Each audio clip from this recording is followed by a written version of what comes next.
Kotaku issues a non-apology over racist slander.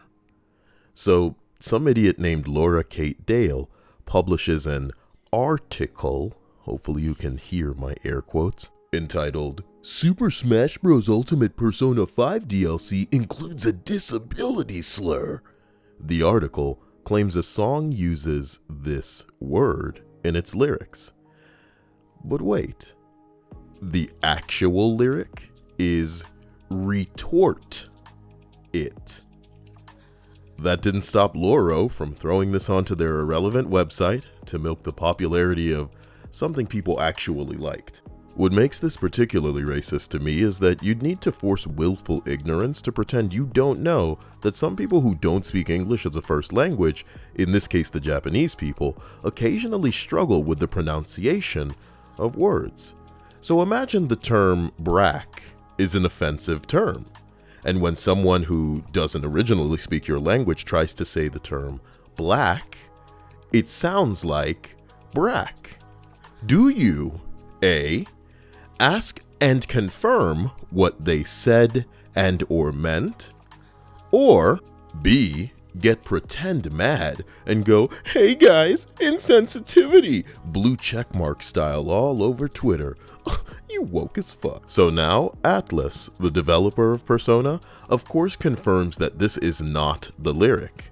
So you forge your pathetic non-apology and somehow still choose to keep the original slanderous article up to continue gaining that traffic and ad revenue. Everybody sees what you're doing.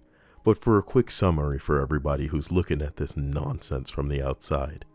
Publish lies in a literal fake news article, get called out by inhabitants of the realm known as reality, don't delete the article, and play victim. I can't explain or explain why I can't explain. So, what kind of dirty scalawag engages in this kind of unethical behavior? Well, in an excerpt from a great editorial piece by Sophia Narwitz, we are reminded that in 2013, Laura Kay claimed she was completely dehumanized on stage during a live Xbox One event in London, claiming that comedian Fraser Millward referred to her as he, this one, it, and thing, or as Laura phrased it in a tweet, I was he, it, thing, and this one.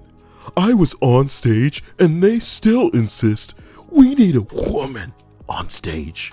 Any women here? Immediately the press jumped in. Websites like The Daily Dot, Pink News, and Kotaku made it out as Fraser was transphobic, because he, in the words of Laura Dale, dehumanized her. The problem? None of that happened. Fraser Millward at one point had referred to her as this person, something Laura deemed as misgendering, ignoring the fact that this person is gender neutral and a phrase countless people use for a variety of reasons. Laura, however, took this as an attack, then made up that he had also called her it, he, and thing, and slandered him online. Sound familiar? She later retracted her claims in a joint statement with Fraser, and the whole event was eventually swept under the rug, and Laura was able to continue her track towards becoming a games journalist. Let me reiterate this here. Laura Kate Dale blatantly lied about being called he, thing, and it. Nowhere did that happen, and she was forced to retract it a handful of years later, and now she writes for Kotaku. Let that sink in. So, doubling down and demonstrating a complete lack of accountability, Laura Kate of course tweets, I am still not sure what the lyric says, as if that's in question. It doesn't matter what you think it says, mate. Atlas came out and was like, what you have lied and said is not the truth. But I guess here it comes, the fake ass apology. Our mistake was to put the article live in a form where it sounded certain of our interpretation, when we should have waited for comment back. Yeah, like a journalist. You know what I mean? Like a journalist. We tailored the piece to reflect people's confusion rather than being definitive about it. I mean, it seemed pretty definitive from what you guys put up. You seem pretty sure about it. This is factual information. A disability slur. And the article's still up. Again, it's still up because you need that traffic.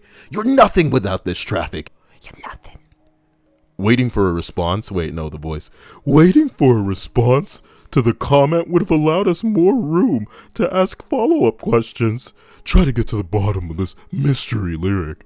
The mistake here was in rushing to publication rather than sitting it out for a while. This is not lost on me. Lessons were learned. If they were learned, they weren't learned by you. I'm certain of it.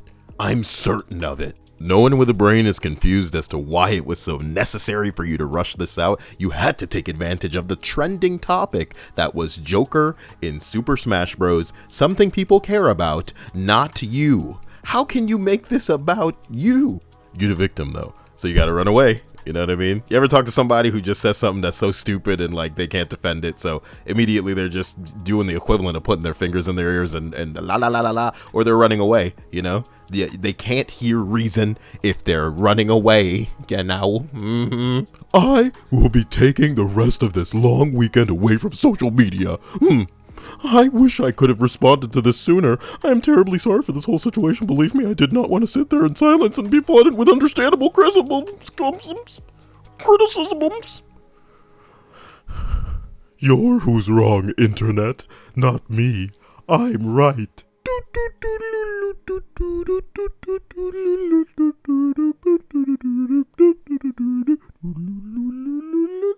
So before I get struck for harassment because I'm doing a voice for someone's tweets following them, you know, acting less than professional, I want to make it clear that I am not inciting violence or any kind of cyber harassment in real life or otherwise against this person.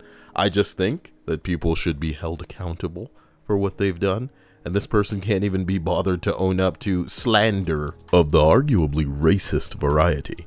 It is obvious that you were trying to ride the wave of a trending topic to hope for that sweet trickle-down attention, and you did so in a way that you can't defend, and you were wrong.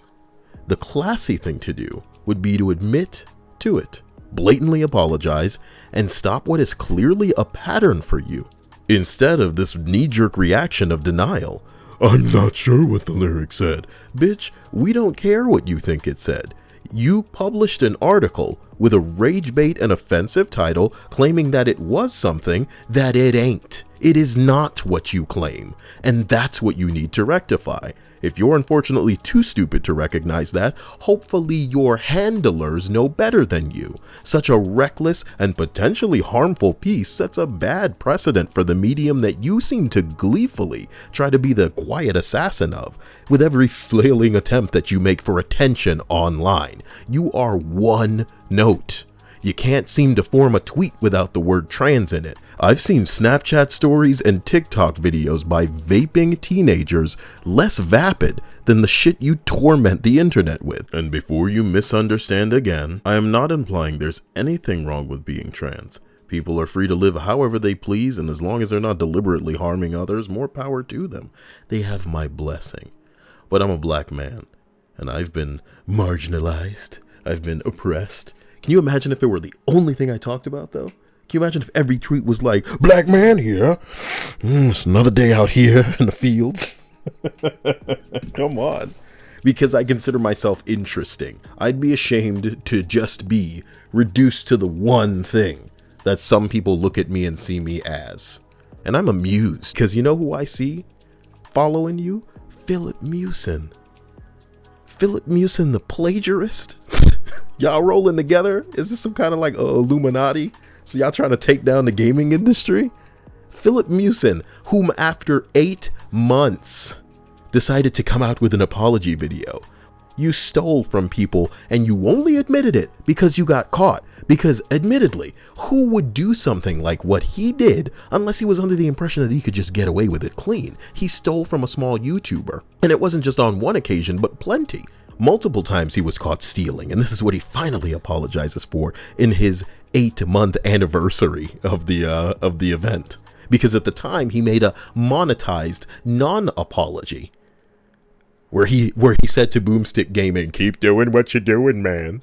Does that situation ring any bells? Does it sound kind of familiar to the Kotaku nonsense going on right now? You know, some bullshit is declared. There's backlash for it because of course it's not true. And then when you're forced to come out and apologize, but not really apologize, you're just raking in all the ad revenue and the money that comes with those clicks from all the people who are of course upset at the outrage that you have created here, that you have engineered. Is it gonna end? Is this gonna end? Not just the video, but like, I mean, this cycle. Is this cycle going to end? I guess not as long as there's surgeries and projects to crowdfund for people like this. Subscribe to me and let's ride out this apocalypse online together for as long as they allow people with a brain the ability to speak freely. Our days are numbered. Our days are numbered.